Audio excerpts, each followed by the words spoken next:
morning when I woke up, I was excited to share it. And now even maybe 10 times more excited as God gave us an incredible object lesson just a few minutes ago that will enter into the sermon. And we'll try to share for those who were not there in person what that object lesson was. But let's take a look at Luke chapter 19.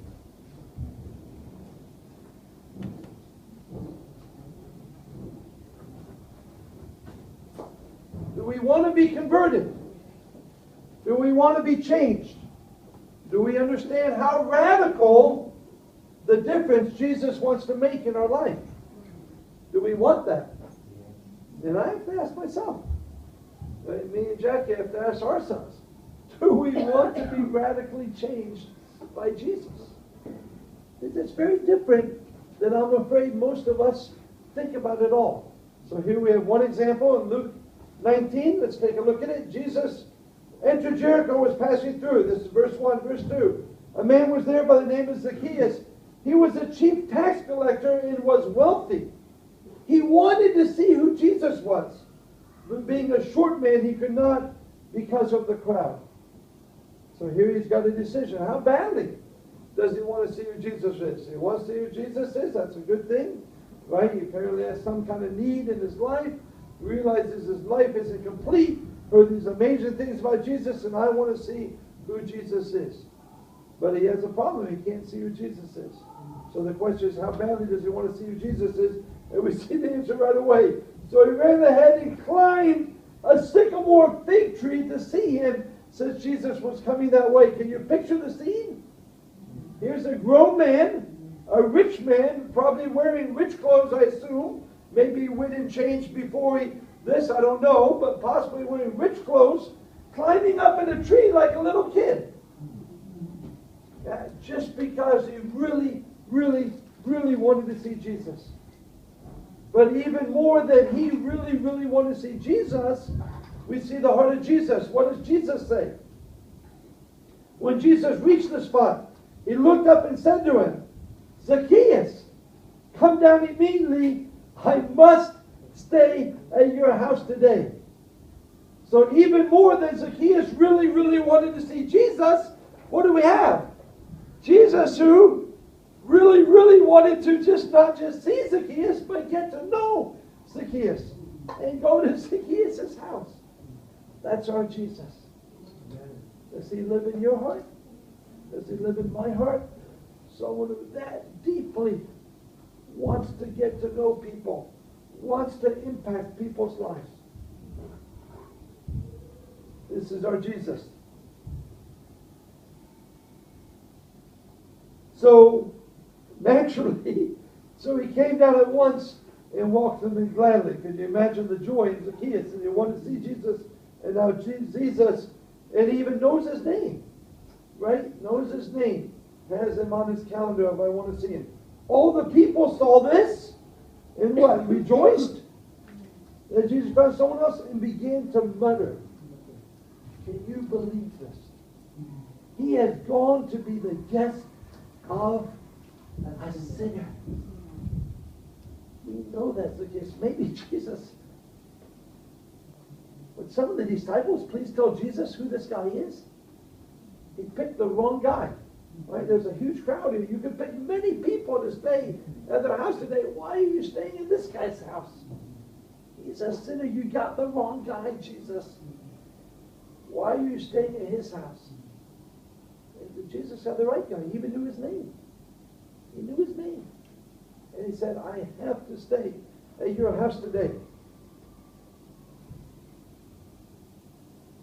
But Zacchaeus stood up and said to the Lord, and we don't know when this was, I assume after they spent time in the house and eating. Again, we don't know. In one of the movies it shows it that way, but the movie's not inspired, not necessarily inspired. Zacchaeus stood up and said to the Lord, look, Lord, here and now I give half of my possessions to the poor. And if I've cheated anybody out of anything, I will pay back 4 times the amount. That's the impact Jesus had on this guy. Radical. Radical. To the point of what? To the point of just being nice and generous. To the point of being stupid. Right? Half of his money gone. Any husband and wife pair ready to take that on and follow Zacchaeus' example? Half of the money. I don't think are we ready, babe? Half of our money just completely gone out. And then what? If there's anybody I've ever cheated, what was his job? 4 times. No, what was his job? Who is this guy Zacchaeus? A tax collector. Known for cheating almost everybody.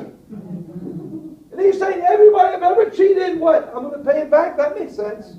Maybe that's a noble thing to do. I'm going to pay him back. Is that what he said? No, I'm going to give back 4 times the amount. Come, line up. Anybody I've ever cheated, and you're going to give 4 times. Just tell me how much I've cheated you. You're going to give 4 times. That's the most stupid thing ever.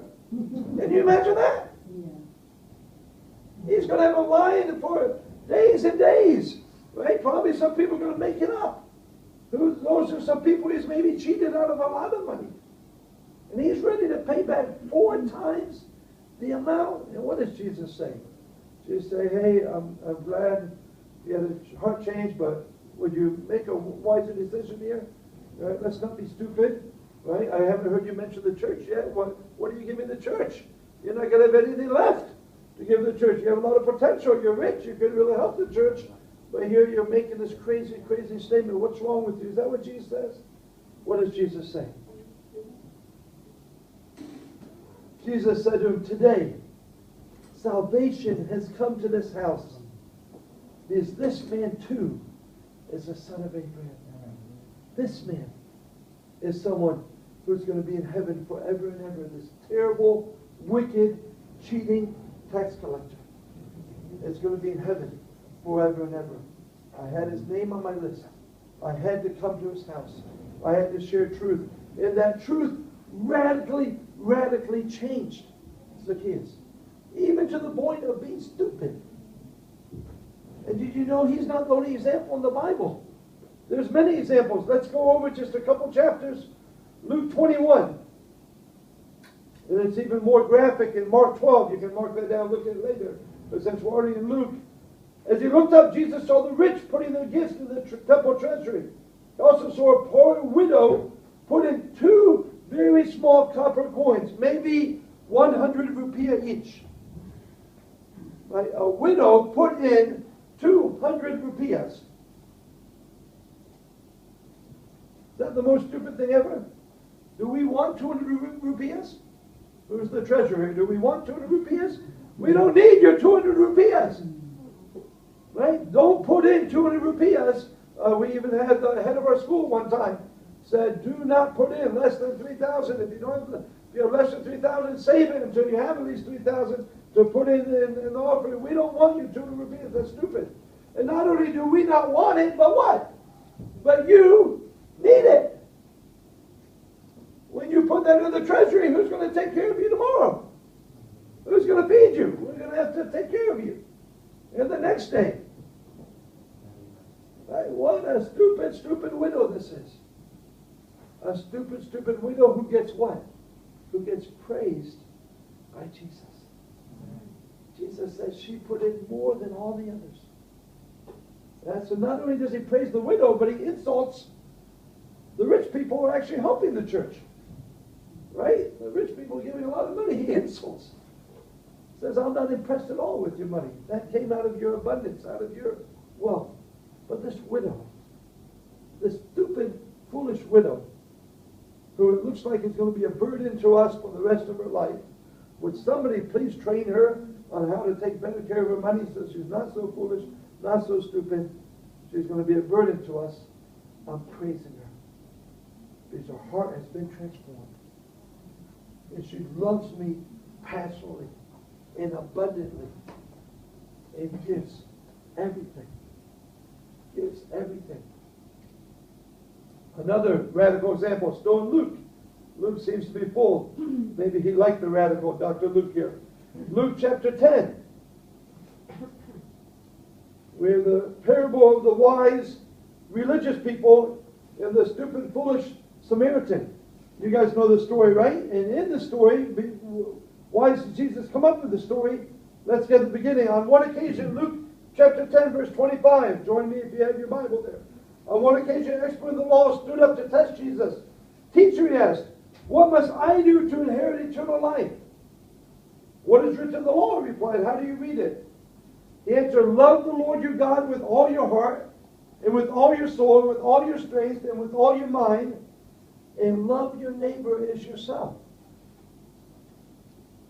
That's what I understand that God wants me to do.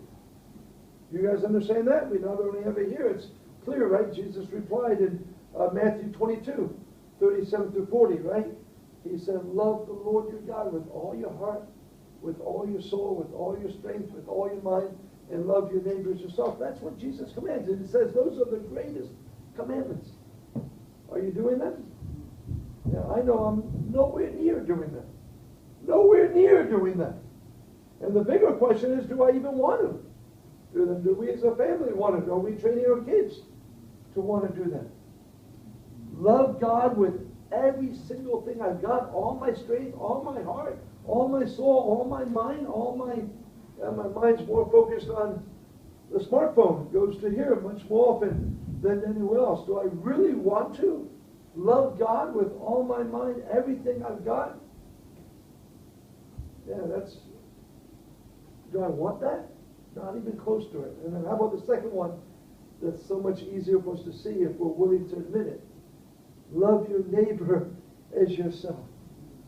I don't love my neighbor as myself. I don't love my neighbor as myself. Do I want it? Do you? Do you want to? And today we had a man come in who looked like he could be a deceiver, come in needing help. And I can tell you clearly, I can't speak for my two brothers here, but I can tell you I did not love that. I don't love him as I love myself. There's not even close. Not even close. Do I love him as I love myself? Not even close. And I want to ask again, do I want him? What if I did love him as I love myself? Right? What if that was my son in that situation? What would I have done? Right? Or my good friend that I knew from America, what would I have done? So I don't love him as I love myself. Is that really what God wants of us? And the scriptures are pretty clear in the parable. What do we have? We have a man traveling and he gets beaten up by robbers and is half dead, lying on the side of the road. Right? And the guy passes by, and what would you do if you saw someone looking half dead on the side of the road? In a place known for having robbers. Right? It could be a trap. Right? What would you do? And there's a wise religious person who made the smart choice, right? What did he do? Did he waste his time helping somebody? Maybe get caught in a trap? Right? Waste his time that could be given to his family and to his church? He did not.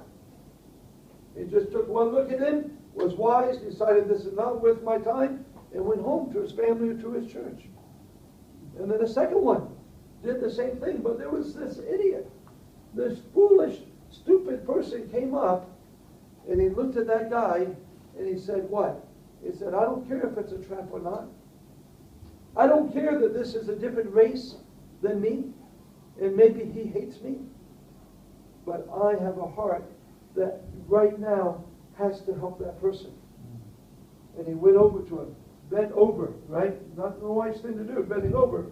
His friends might come out of the public thing and beat him up too, right? Bend over and help that guy.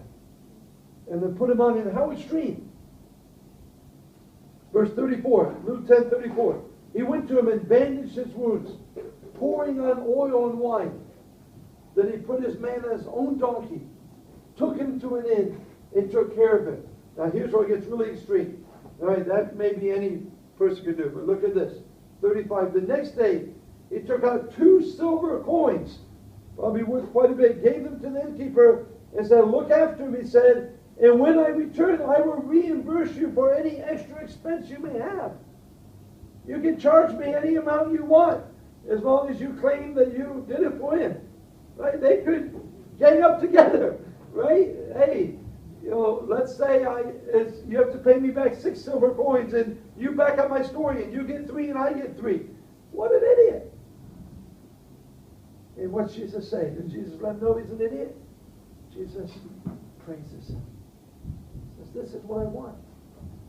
This